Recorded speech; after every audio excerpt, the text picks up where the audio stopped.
Servus, Glück auf und herzlich willkommen zu einem weiteren FC Bayern Talk. Ja Leute, wie wir schwer erkennen können oder die Leute, die sich ein bisschen auskennen, heute geht's um Lucas Hernandez. Ich würde glatt behaupten, der große Gewinner des letzten halben Jahres, weil er verletzt war oder verletzt ist. Beziehungsweise er ist ja auf dem Weg der Besserung, ist ja schon im Lauftraining und so weiter. Ich bin nicht der Typ, der irgendwelche News vorab bekannt gibt, nur weil irgendein Sky-Reporter diese in die Welt setzt. Aber es sieht ja so aus, dass Lucas Hernandez den Vertrag bei uns verlängern wird. Steht ja schon überall, ja, ist schon verlängert, fehlt nur noch die Unterschrift und so weiter. Ja, deswegen werde ich mich nicht hier hinsetzen und sagen, Lucas Hernandez hat den Vertrag bei uns verlängert. Das hat er faktisch noch nicht. So lange nicht, bis es bei uns auf der Homepage steht, dass er den Vertrag verlängert hat. Ne? Geschrieben wird immer viel. Ja, da muss man nicht unbedingt immer was drauf geben. Und von daher möchte ich das hier gar nicht so formulieren. Ich freue mich, wenn er verlängert. Logisch. Ich hoffe, er verlängert auch zu einigermaßen humanen Konditionen und geht nicht auch noch in die 20 Millionen Riege rein vom Gehalt her. Ja, aber wir beschäftigen uns jetzt einfach mal mit dem Spieler Lucas Hernandez. Ich denke, er hat einen schwierigen Start bei uns gehabt, wo er zu uns kam, auch bedingt an seiner Fallsucht und sein Rumgeschreie dabei. Also, das war super Wirt am Anfang. Ja, das habe ich auch stark kritisiert.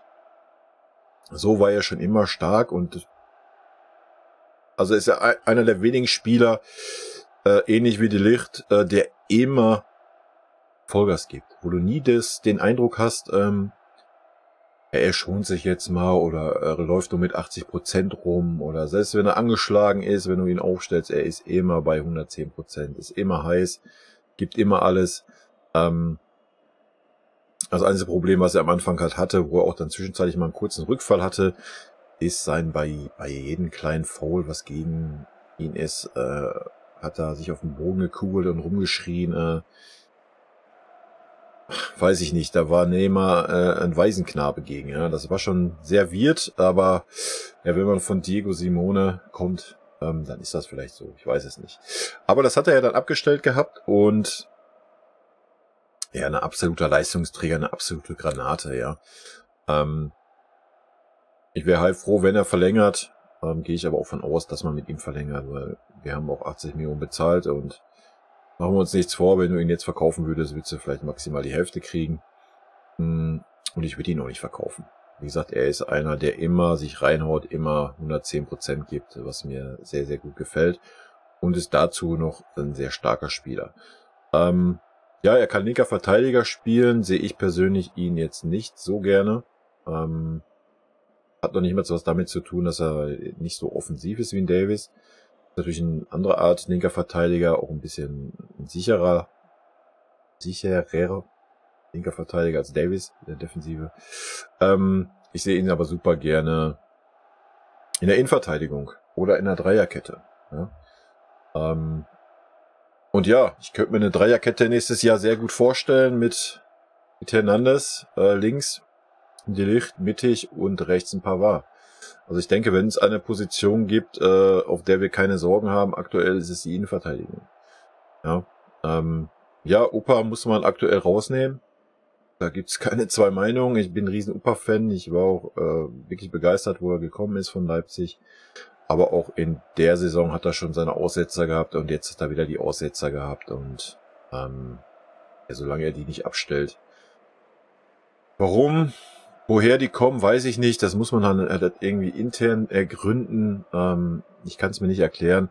Aber solange man da die Gründe nicht kennt, kann man den Spieler nicht in irgendwelchen wichtigen Spielen aufstellen. Von daher wäre er für mich jetzt im zweiten Glied. Wie gesagt, ich sehe uns mit Dreierkette offensiv stärker. Und ich denke auch in der Bundesliga brauchst du keine Viererkette. Ja, hat auch den Vorteil mit Dreierkette, dass mal 3 hinten sind und nicht nur 2. Weil wir ja doch schon mal relativ konteranfällig sind in der Bundesliga. Ja, aber mit Dreierkette hat es mir auch unter dem Nagelsmann besser gefallen. Wir haben auch Dreierkette in Mainz gespielt, das fand ich auch besser. Zumindest die erste Halbzeit. Ja, vielleicht ist das auch so eine kleine Sache innerhalb der Mannschaft, weiß ich nicht, das Thema. Aber darum soll es jetzt gar nicht gehen. Es geht jetzt um Lucas Hernandez. Wie gesagt, ich wäre heilfroh, wenn wir verlängern mit ihm. Und er ist natürlich auch ein bärenstarker linker Verteidiger, wenn wir mit Viererkette spielen sollten und wir ein bisschen was Defensiveres brauchen auf der Seite. Ja. Dann haben wir auch Mats Rui auf der rechten Seite, wenn wir mit Viererkette spielen sollten, der überragend war, bevor er die Herzmuskelbeutelentzündung hatte. Ich weiß nicht, warum man ihn danach nicht wieder rangeführt hat. Wahrscheinlich will man aktuell halt auch ein Pavard spielen lassen, um ihn versuchen zu halten. Ja. Pavard hat aber keinen Bock auf rechter Verteidiger. Kann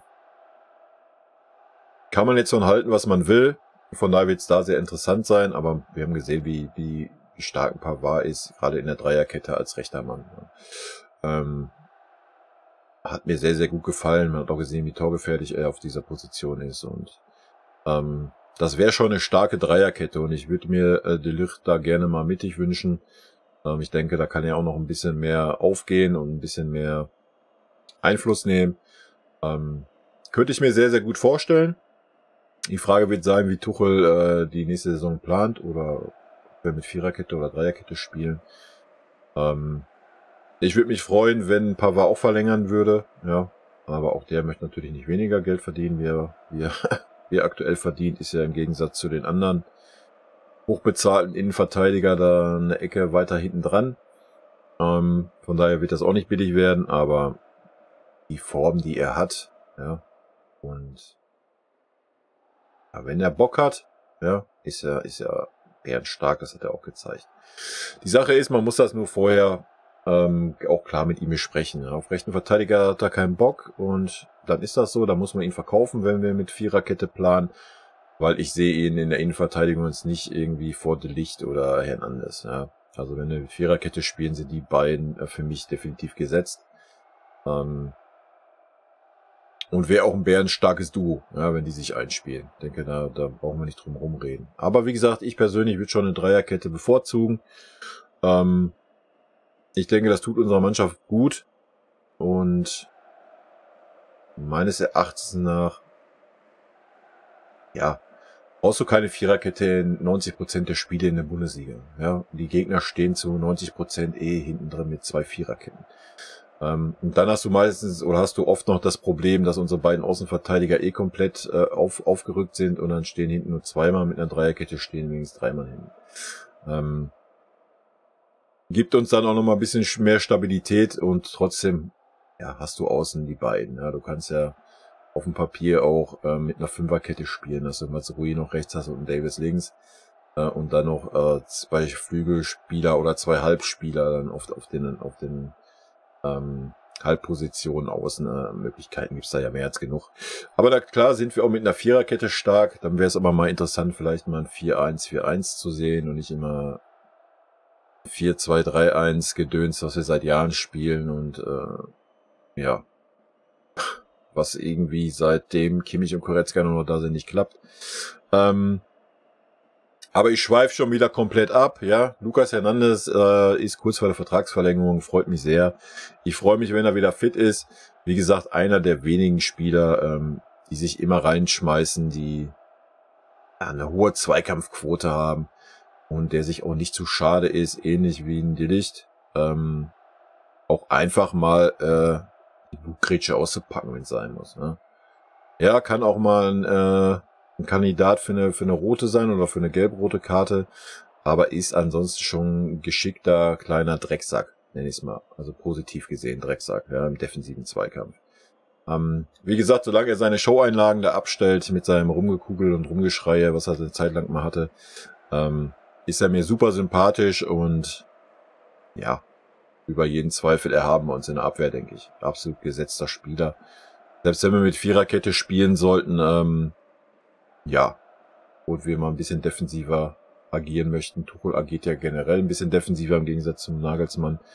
Könnte es auch sehr gut sein, dass Luki auf linken Verteidigerposition gesetzt ist und Davies vielleicht eine Position nach vorne rutscht. Was uns jetzt auch nicht schaden würde, wenn wir darüber nachdenken, Gnabry und Sané abzugeben. Hätten wir da noch einen weiteren Außenspieler. Obwohl er sich ein bisschen beweisen müsste noch offensiv, der Davis. Da brauchen wir auch nicht drum herum reden. Also Möglichkeiten haben wir viele und allein schon auch aus diesem Hinblick musst du mit Hernandez verlängern und es ist schön, wenn er verlängert, weil er halt einfach linker Verteidiger sehr gut spielen kann und auch Innenverteidiger. Ich persönlich finde ihn auf der Innenverteidigerposition besser und wichtiger. Ich finde ihn auf der linken Verteidigerposition eher ein bisschen verschenkt. Meiner Meinung nach. Weil er hat auch einen ganz guten Spielaufbau und in der Mitte ist er einfach ein Tacken stärker für mich. Ja, das soll nun mal eine kleine Meinung zu Lucas Hernandez gewesen sein. Wie gesagt, ich bin jetzt nicht der Typ, der sich hinsetzt und sagt, Lucas Hernandez hat seinen Vertrag verlängert. Und Blind wird nächste Saison definitiv den Verein verlassen, solange es da keine offiziellen Aussagen zu gibt. Bin ich immer sehr skeptisch, was solche News auf irgendwelchen Seiten anbelangt, ja. Ja, meistens ist da irgendwo ein Funken Wahrheit dran und ja, sind ja auch schon lange in Verhandlungen mit Hernandez und letztes hieß es dann noch, die Verhandlungen stocken gerade und bla und Sülz, was ist da los? Jetzt ist auf einmal alles safe. Ich würde sagen, wir warten einfach, bis die Unterschrift runter ist und dann können wir, dann sehen wir, was er für ein Gehalt bekommt. Vielleicht so ein bisschen wird das durchblicken lassen. Und dann können wir die Sache bewerten, ja. Wie gesagt, ich freue mich sehr darauf, dass oder wenn er den Vertrag verlängert, hat uns damals sehr viel Geld gekostet, hat auch eine lange Anlaufzeit gebraucht, aber ist für mich einfach ein bärenstarker defensiver Spieler. Ja. Und wie gesagt, mit ihm und De Ligt haben wir hinten auf jeden Fall zwei super konstante Spieler auch, ja. Was uns ja gerade so ein bisschen abgeht, ne, mit dem Upa, leider Gottes. Dann hätten wir wirklich zwei super konstante Innenverteidiger. Und wie gesagt, sollten wir auf Dreierkette gehen, hätten wir noch ein Pavard, der die rechte Seite in der Dreierkette wirklich bisher sehr, sehr stark gespielt hat. Würde ich persönlich fühlen. Wie es kommt, weiß ich nicht. Werden wir sehen. So viel zu den aktuellen Spekulationen um Lucas Hernandez. Leute, haut mir gerne eure Meinung rein zum Luki. Bin sehr gespannt. Ich glaube, es gibt relativ wenige, die ihn irgendwie schlecht sehen. Wie gesagt, seine schlechten Eigenschaften habe ich auch angesprochen mit seinem Rumgeschreie da in irgendwelchen popligen Zweikämpfen. Aber das hat er abgestellt zum großen Teil und er ist einfach ein Typ, der keinen Zweikampf scheut, der nicht zurückstreckt, egal wenn es weh tut. Ja, solche Spieler brauchst du, ja. Und er ist immer ein Spieler, der immer 110% gibt. Also du wirst nicht einmal den Luki sehen, dass er da so halbherzig rumtrabt, ja. Ja, er ist jetzt nicht das Sprachrohr oder sowas. Aber ich denke, allein mit seinem Verhalten hätte er in der aktuellen Situation der Mannschaft auch schon gut getan. Deswegen sehr schade, dass er verletzt ist. Leider ist er auch ein bisschen verletzungsanfällig, das muss man auch ganz klar sagen. Ja, von daher wäre es jetzt auch irgendwie fatal zu sagen, wir verkaufen den Upa, geben am besten noch ein paar Pavard ab und gehen mit den beiden Innenverteidiger in die neue Saison. Das kannst du halt auch vergessen, dafür ist er einfach zu verletzungsanfällig. Ja. Aber wenn er fit ist, dann ist es eine absolute Maschine. Ja. In diesem Sinne, Leute, rot-weiße Grüße gehen raus, bleibt gesund, haut mir gerne eure Meinung zum Luki rein, damit wir auch mal ein bisschen was Positives hier auf dem Channel haben in den letzten Wochen. Wa? In diesem Sinne, tschüssi.